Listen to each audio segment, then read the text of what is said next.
200 مليون. زيادة المعاشات المدنية والعسكرية كل اللي محتاجاها 600 مليون.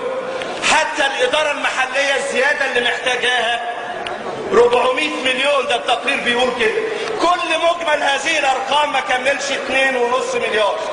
لكن الاعتماد الإضافي اللي حضرتك حاططهولي، أيوة يا دكتور مفيد، أنا بتكلم عن 2007 2008 اللي أنت طالب له اعتماد إضافي عشان شهرين، لكن حضرتك طالب اعتماد إضافي 26 مليار.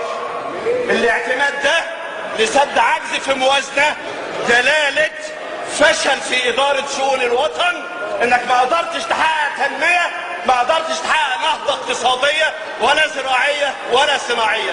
حضرتك عندك عجز 26 مليار، جاي دلوقتي تطالب الشعب اللي يسدده لك من خلال غلاء السولار، غلاء البنزين، غلاء الوقود. لا حضرتك اسمعني، هذه الأسعار اللي حضرتك فجرتها النهارده في المجتمع احسب حسابها على المواطن البسيط، عشان بلاش تلاعب، بلاش تقول احنا خدنا من الاغنياء. لا، ما خدتش من الاغنياء، خدت من البسيط اللي بيركب ميكروباص بجنيه، الصبح هيلاقيه ب2 جنيه. اللي حضرتك خدت من اللي هيشتري رابطة الفجر، اللي هيشتريها هيلاقيها غلت ضعف الثمن. حضرتك دكتور حمدي السيد بقاله 2 3 ولجنة الصحة بتطالب ب10 قروش على علبة السجاير علشان رعاية صحية.